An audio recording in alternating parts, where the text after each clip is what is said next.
ಸ್ನೇಹಿತರೆ ನಮಸ್ಕಾರ. ನಾನು ನಿಮ್ಮ ಹರಮದನ್. ಎಲ್ಲರೂ ಹೇಗಿದ್ದೀರಾ ಫ್ರೆಂಡ್ಸ್? ಎಲ್ಲರೂ ಚೆನ್ನಾಗಿದ್ದೀರಾ ಅನ್ಕೊಳ್ತೇನೆ. ಮತ್ತೆ ದಿನ ಒಂದು ಹೊಸ ಬೆಳವಣಿಗೆ, ಯಾಕಂದ್ರೆ ದಿನಕ್ಕೊಂದು ಚೇಂಜಸ್ ಅನ್ನೋದು ನಮ್ಮ ಕರ್ನಾಟಕ ಸರ್ಕಾರ ಮಾಡ್ತಾನೆ ಇದೆ. ಇದ್ರ ಬಗ್ಗೆ ಎಷ್ಟು ಹೇಳಿದ್ರು ಕೂಡ ತೀರ್ದು. ಯಾಕಂತಂದ್ರೆ ನಿಮ್ಗೆಲ್ಲಾನು ಗೊತ್ತಿರೋ ತರನೇನೆ ರೆವಿನ್ಯೂ ಡಿಪಾರ್ಟ್ಮೆಂಟ್ ಅನ್ನೋದು ಯಾವ ತರ ಹದ್ವನಾಗಿ ಕೂತಿದೆ ಅಂತ ಹೇಳ್ಬಿಟ್ಟು, ರೈತರ ಬಗ್ಗೆ ಆಗ್ಬೋದು ಅಥವಾ ಪಬ್ಲಿಕ್ ಬಗ್ಗೆ ಆಗ್ಬೋದು, ಯಾವುದೇ ತರ ಕಾಳಜಿ ವಹಿಸದಂತಹ ಸರ್ಕಾರ ಅಂತ ಅಂದ್ರೆ ಇದು ನಮ್ಮ ಕಾಂಗ್ರೆಸ್ ಸರ್ಕಾರ ಅಂತಾನೇನೆ ಹೇಳ್ಬೇಕು.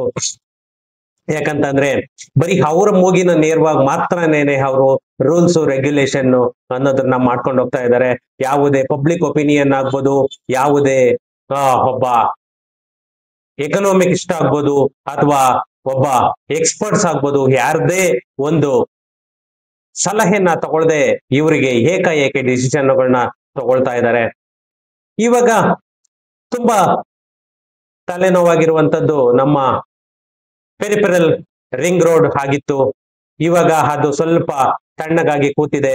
ಇವಾಗ ಮತ್ತೆ ಬಿಡದಿ ಟೌನ್ಶಿಪ್ ಬಗ್ಗೆ ತುಂಬಾನೇ ಕಾಳಜಿ ವಹಿಸ್ತಾ ಇದ್ದಾರೆ. ಯಾಕಂತ ಅಂದ್ರೆ ಸುಮಾರು ಜನ ಮಿನಿಸ್ಟರ್ಗಳ ಜಾಗಗಳೆಲ್ಲಾನು ಇರೋದು ಆ ಕಡೆಗೇನೆ. ರಾಮನಗರ ಬಿಡದಿ ಒಂದು ಹಾರ್ಟ್ ಸಿಟಿ ಆಗಿ ಮಾಡ್ಬೇಕು. ಯಾಕಂತಂದ್ರೆ ಅವ್ರ ಜಮೀನುಗಳೆಲ್ಲಾನು ಆ ಕಡೆನೆ ಇರೋದ್ರಿಂದ ಹೆಚ್ಚಿನ ಫೋಕಸ್ ಅನ್ನೋದನ್ನ ಕೊಡ್ತಾ ಇದ್ದಾರೆ. ಅವರಿಗೆ ಅದು ಎಷ್ಟು ಪ್ರಾಫಿಟ್ ಅನ್ನೋದು ಅವ್ರಿಗೆ ಮಾತ್ರ ಗೊತ್ತು.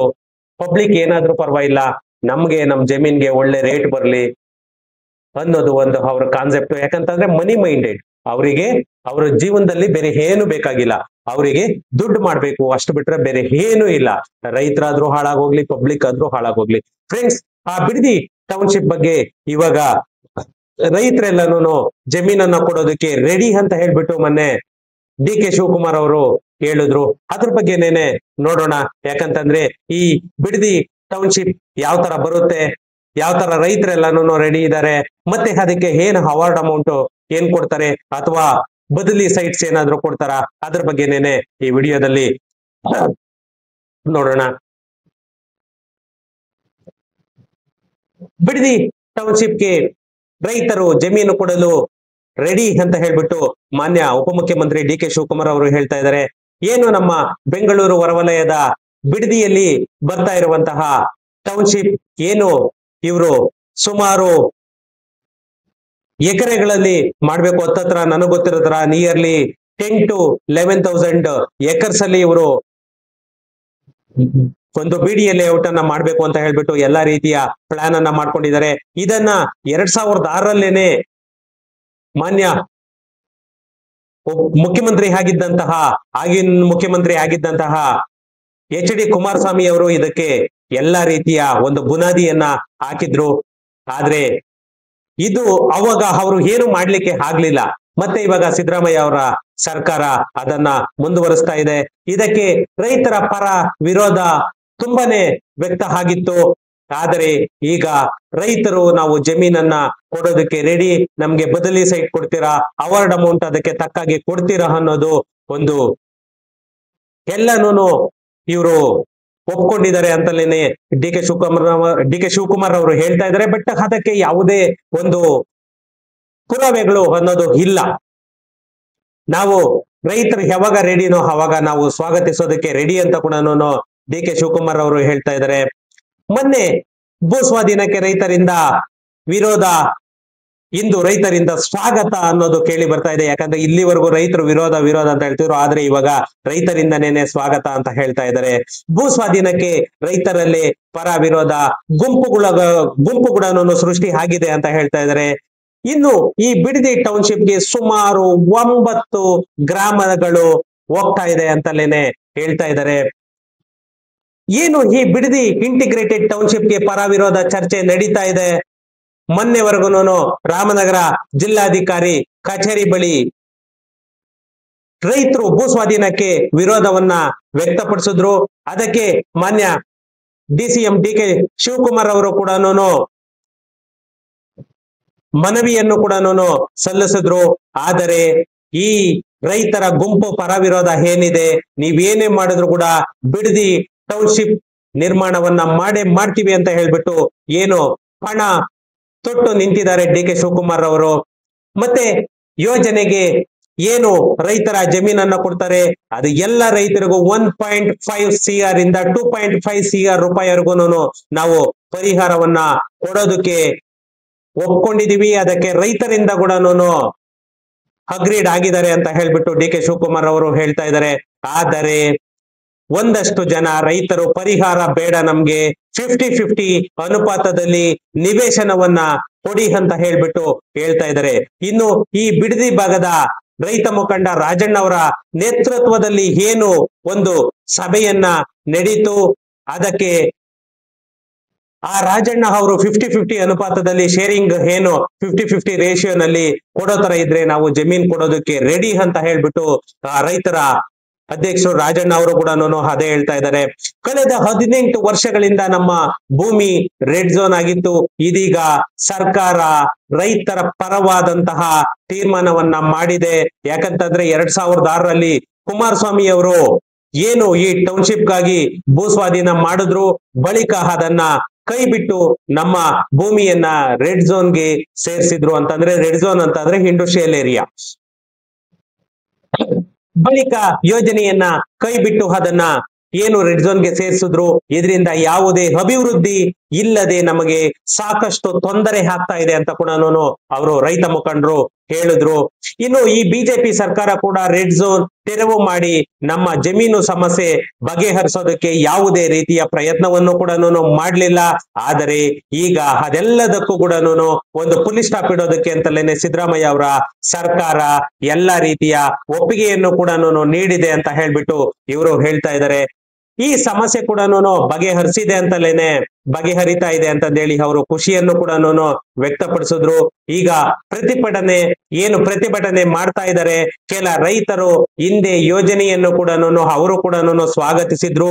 ಈಗ ರಾಜಕೀಯ ಕಾರಣಕ್ಕಾಗಿ ವಿರೋಧವನ್ನ ಮಾಡ್ತಿದ್ದಾರೆ ಅಂತ ಕೂಡ ಅವರು ಆರೋಪವನ್ನ ಕೂಡ ಮಾಡ್ತಾ ಇದ್ದಾರೆ. ಯಾಕಂತಂದ್ರೆ ಈ ರೈತರ ಪರವಾಗಿ ನಿರ್ಧಾರ ಮಾಡಿದ್ದಾರೆ ಅಂತಂದ ಹೇಳ್ಬಿಟ್ಟು ಡಿ ಕೆ ಶಿವಕುಮಾರ್ ಅವರು ಅಭಿನಂದನೆಯನ್ನು ಕೂಡ ಸಲ್ಲಿಸಿದ್ರು. ಆದ್ರೆ ಸುಮಾರು ಜನ ರೈತರು ವಿರೋಧವನ್ನು ಕೂಡ ವ್ಯಕ್ತಪಡಿಸ್ತಾ ಇದ್ದಾರೆ. ಇನ್ನು ಈ ಬಿಡದಿ ಭಾಗದ ರೈತ ಮುಖಂಡ ರಾಜಣ್ಣ ಅವರು ಸುದ್ದಿಗೋಷ್ಠಿ ನಡೆಸಿ ಸರ್ಕಾರದ ನಿರ್ಧಾರಕ್ಕೆ ನಾವು ಸ್ವಾಗತವನ್ನ ಕೋರ್ತಾ ಇದೀವಿ ಅಂತ ಹೇಳ್ಬಿಟ್ಟು ಹೇಳಿದ್ರು. ಅವರು ಯಾವ ಬೇಸಿಸ್ ಅಲ್ಲಿ ಹೇಳಿದ್ದಾರೆ ಅಂತ ಖಂಡಿತ ಗೊತ್ತಿಲ್ಲ. ಇನ್ನ ನಾವು ಏನೇ ಇದ್ರು ಕೂಡ ಜಮೀನನ್ನ ಬಿಟ್ಟುಕೊಡೋದಕ್ಕೆ ನಾವು ರೆಡಿ, ಬಟ್ 50-50 ರೇಷಿಯೋದಲ್ಲಿ ನಾವು ರೆಡಿ ಇದೀವಿ ಅಂತ ಹೇಳ್ಬಿಟ್ಟು ಇವರು ಹೇಳಿದ್ರು. ಇನ್ನು ಈ ಡಿ ಕೆ ಶಿವಕುಮಾರ್ ಅವರು ಬಿಡದಿ ಟೌನ್ಶಿಪ್ ನಿರ್ಮಾಣಕ್ಕೆ ಸುಮಾರು 82% ರೈತರು ಭೂಮಿ ನೀಡೋದಕ್ಕೆ ಒಪ್ಪಿದ್ದಾರೆ. ಇನ್ನು 18% ಮಾತ್ರನೇನೆ ಭೂ ಸ್ವಾಧೀನಕ್ಕೆ ವಿರೋಧವನ್ನ ವ್ಯಕ್ತಪಡಿಸ್ತಾ ಇದ್ದಾರೆ ಅಂತ ಕೂಡ ಹೇಳಿದ್ರು. ಎಚ್ ಡಿ ಕುಮಾರಸ್ವಾಮಿ ಅವರಾಗ್ಬೋದು ಅಥವಾ ಅನಿತಾ ಕುಮಾರಸ್ವಾಮಿ ಅವರಾಗ್ಬೋದು, ನಿಖಿಲ್ ಕುಮಾರಸ್ವಾಮಿ ಅವರು 3 ಜನದ ಜಮೀನು ಸುಮಾರು 28 ಎಕರೆ ಭೂಮಿ ಕೂಡ ಬಿಡದಿ ಟೌನ್ಶಿಪ್ ನಿರ್ಮಾಣಕ್ಕೆ ಅವರ ಜಮೀನು ಕೂಡ ಹೋಗ್ತಾ ಇದೆ. ಆದರೆ ಇವರು ಟೌನ್ಶಿಪ್ ಕೊಡೋದಕ್ಕೆ ರೆಡಿ ಇಲ್ಲ. ಇದೇ ಎಚ್ ಡಿ ಕುಮಾರಸ್ವಾಮಿ ಅವರು ಈ ಟೌನ್ಶಿಪ್ಗೆ ಬುನಾದಿಯನ್ನ ಹಾಕಿದ್ರು. ಆದ್ರೆ ಇವಾಗ ಅವರೇನೇನೆ ವಿರೋಧವನ್ನ ವ್ಯಕ್ತಪಡಿಸ್ತಾ ಇದ್ದಾರೆ. ಇದಕ್ಕೆ ಏನಂತ ಹೇಳ್ತೀರಾ? ಇನ್ನು ಈ ಬಿಡದಿ ಟೌನ್ಶಿಪ್ ಎಷ್ಟು ಎಕರೆ ಎಷ್ಟು ವಿಲೇಜ್ ಹೋಗ್ತಾ ಇದೆ ಅಂತ ಅಂದ್ರೆ ಸುಮಾರು 9 ಗ್ರಾಮಗಳಲ್ಲಿ ಅಂತ ಅಂದ್ರೆ 9 ವಿಲೇಜಸ್ ಅಲ್ಲಿ ಈ ಭೂಸ್ವಾಧೀನ ಪ್ರಾಥಮಿಕ ಅಧಿಸೂಚನೆಯನ್ನ ಹೊರಡಿಸಲಾಗಿದೆ. ಡಿಸೆಂಬರ್ಗೆ ಭೂಸ್ವಾಧೀನ ಅಂತಿಮ ಅಧಿಸೂಚನೆಯನ್ನ ಹೊರಡಿಸಲಾಗುತ್ತದೆ. ಸುಮಾರು 6731 ಎಕರೆ ಖಾಸಗಿ ಮಾಲೀಕತ್ವದ ಜಮೀನು ಟೌನ್ಶಿಪ್ಗೆ ಸ್ವಾಧೀನ ಪಡಿಸಿಕೊಳ್ಳಲಾಗ್ತಾ ಇದೆ. ಮತ್ತೆ 750 ಎಕರೆ ಜಮೀನು ಸರ್ಕಾರದ ಜಮೀನನ್ನು ಕೂಡ ಟೌನ್ಶಿಪ್ಗೆ ಅಂತ ಅಂದ್ರೆ ಹತ್ತತ್ರ 8493 ಎಕರೆನಲ್ಲಿ ಈ ಬಿಡದಿ ಟೌನ್ಶಿಪ್ ಬರ್ತಾ ಇದೆ. ಇನ್ನು ಈ ಗ್ರೇಟರ್ ಬ್ಯಾಂಗ್ಳೂರ್ ಇಂಟಿಗ್ರೇಟೆಡ್ ಟೌನ್ಶಿಪ್ ಅಂತ ಏನು ಹೆಸರನ್ನ ಇವರು ಇದು ಮಾಡ್ತಾ ಇದ್ದಾರೆ, ಈ ಬಿಡದಿ ಟೌನ್ಶಿಪ್ ಅನ್ನೋದು ಇಂಟಿಗ್ರೇಟೆಡ್ ಗ್ರೇಟರ್ ಬ್ಯಾಂಗ್ಳೂರ್ ಟೌನ್ಶಿಪ್ ಅಂತಲೇನೆ ಮಾಡ್ತಾ ಇರೋದು. ಸುಮಾರು ಈ ಯೋಜನೆಗೆ 20,000 ಕೋಟಿ ರೂಪಾಯಿಯನ್ನು ಕೂಡ ಇವರು ಖರ್ಚು ಮಾಡ್ತಾ ಇದ್ದಾರೆ. ಇದೆಲ್ಲವನ್ನು ಕೂಡ BMRDA ನಲ್ಲಿ 2,950 ಕೋಟಿ ರೂಪಾಯಿ ಮತ್ತೆ ಉಳಿದಂತೆ 17,500 ಕೋಟಿ ರೂಪಾಯಿಯನ್ನು ಕೂಡ ಸರ್ಕಾರ ಶ್ಯೂರಿಟಿ ಹಾಕಿ ಎಲ್ಲ ಲೋನ್ ಅನ್ನು ಕೂಡ ತಗೊಳ್ಳೋದಕ್ಕೆ ಎಲ್ಲ ರೀತಿಯ ವ್ಯವಸ್ಥೆಯನ್ನು ಕೂಡ ಮಾಡಿದ್ದಾರೆ. ಇನ್ನು ಹಣಕಾಸು ಸಂಸ್ಥೆಗಳ ಮೂಲಕ ಸಾಲವನ್ನ ಪಡೆಯೋದು ಕೂಡ ಇವರು ವ್ಯವಸ್ಥೆಯನ್ನ ಮಾಡ್ಕೊಂಡಿದ್ದಾರೆ. ಇದೇನು ನಮ್ಮ ಬೆಂಗಳೂರಿನ ಕೇಂದ್ರ ವ್ಯವಹಾರ ಜಿಲ್ಲೆಯಾಗಿ ರೂಪುಗೊಳ್ಳುವಂತಹ ಈ ಟೌನ್ಶಿಪ್ ವರ್ಕ್ ಲೀವ್ ಪ್ಲೇ ಮಾದರಿಯಲ್ಲಿ ವಿನ್ಯಾಸಗೊಳ್ತಾ ಇದೆ ಅಂತ ಹೇಳ್ಬಿಟ್ಟು DK ಶಿವಕುಮಾರ್ ಅವರು ಹೇಳ್ತಾ ಇದ್ದಾರೆ. ಈ ಟೌನ್ಶಿಪ್ ನಲ್ಲಿ ಉದ್ಯೋಗ, ವಾಸಕ್ಕೆ ಮನೆ, ಆಟಕ್ಕೆ ಜಾಗ ಎಲ್ಲವೂ ಕೂಡ ಇರುತ್ತೆ ಅಂತ ಹೇಳ್ತಾ ಇದ್ದಾರೆ. ಇನ್ನು 3 ವರ್ಷದ ಒಳಗಡೆನೇನೆ ಈ ಟೌನ್ಶಿಪ್ ಅನ್ನ ನಾವು ಪೂರ್ಣಗೊಳಿಸ್ತೇವೆ ಅಂತ ಹೇಳ್ಬಿಟ್ಟು ಹೇಳ್ತಾ ಇದ್ದಾರೆ. ಆರ್ಟಿಫಿಷಿಯಲ್ ಇಂಟೆಲಿಜೆನ್ಸ್ ಕಂಪನಿಗಳ ಹಬ್ಗಾಗಿ ಈ ಟೌನ್ಶಿಪ್ ನಲ್ಲಿ ಸುಮಾರು 2,000 ಎಕರೆಯನ್ನು ಕೂಡ ಮೀಸಲಿಡ್ತಾ ಇದೀವಿ ಅಂತ ಹೇಳ್ತಾ ಇದ್ದಾರೆ.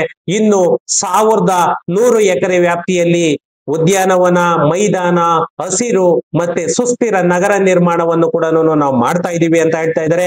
ಏನು ಈ ಟೌನ್ಶಿಪ್ ನಲ್ಲಿ ಬರ್ತಾ ಇದೆ, ಬೈರಮಂಗಲ ಕೆರೆಯನ್ನು ಕೂಡ 2,000 ಕೋಟಿ ರೂಪಾಯಿ ವೆಚ್ಚದಲ್ಲಿ ಪುನಶ್ಚೇತನ ಅಭಿವೃದ್ಧಿ ಕೂಡ ಮಾಡ್ತಾ ಇದೀವಿ ಅಂತ ಹೇಳ್ಬಿಟ್ಟು ಹೇಳ್ತಾ ಇದ್ದಾರೆ. ಇಲ್ಲಿನ ರೈತರಿಗೆ ಎಕರೆಗೆ ವಾರ್ಷಿಕ 30,000 ರೂಪಾಯಿ ಪರಿಹಾರವನ್ನು ಕೂಡ ನಾವು ಕೊಡ್ತೀವಿ ಅಂತ ಕೂಡ ಹೇಳ್ತಾ ಇದ್ದಾರೆ.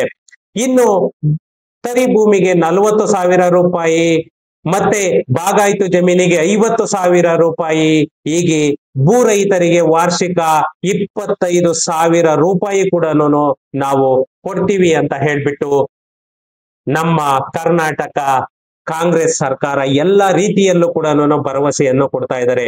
ಅಂದ್ರೆ ನಮ್ಮ ಬೆಂಗಳೂರಲ್ಲೇನೆ ನಂಬರ್ 1 ಟೌನ್ಶಿಪ್ ಆಗಿ ನಾವು ಈ ಬಿಡದಿ ಟೌನ್ಶಿಪ್ ಅನ್ನ ಮಾಡ್ತೀವಿ ಅಂತ ಹೇಳ್ತಾ ಇದ್ದಾರೆ. ನೆಕ್ಸ್ಟ್ ವಿಡಿಯೋದಲ್ಲಿ ನಾನು ಯಾವ್ಯಾವ ವಿಲೇಜು, ಯಾವ್ಯಾವ ಸರ್ವೆ ನಂಬರು, ಎಷ್ಟೆಷ್ಟು ಎಕರೆ ಹೋಗ್ತಾ ಇದೆ ಅದರ ಬಗ್ಗೆ ಕೂಡ ನಾನು ನೆಕ್ಸ್ಟ್ ವಿಡಿಯೋದಲ್ಲಿ ಮಾಡ್ತೀನಿ. ಯಾಕಂತಂದ್ರೆ ಇದು ಕನ್ಫರ್ಮ್ ಆಗ್ಲಿ ಅಂತ ಹೇಳ್ಬಿಟ್ಟು ನಾನು ಸುಮ್ಮನೆ ಇದೆ. 100% BDA ಟೌನ್ಶಿಪ್ ಅಂತೂ ಬಿಡದಿ ಟೌನ್ಶಿಪ್ ಆಗ್ತಾ ಇರೋದು 100% ಪಕ್ಕ. ಡಿಸೆಂಬರ್ ಒಳಗಡೆನೇನೆ ನಿಮ್ಗೆ 6-1 ಕೂಡ ಆಗಿ ಅವರಿಗೆ ಪರಿಹಾರದ ಅಮೌಂಟ್ ಅನ್ನು ಕೂಡ ಎಲ್ಲ ರೀತಿಯಲ್ಲೂ ಕೂಡ ಅನೌನ್ಸ್ ಮಾಡ್ಬಿಡ್ತಾರೆ. ಅದ್ರೊಳಗಡೆನೇನೆ ಈ ಟೌನ್ಶಿಪ್ ಕೂಡ ರೆಡಿ ಆಗುತ್ತೆ. ಓಕೆ ಫ್ರೆಂಡ್ಸ್, ಸಿಗೋಣ ನೆಕ್ಸ್ಟ್ ವಿಡಿಯೋದಲ್ಲಿ. Thank you.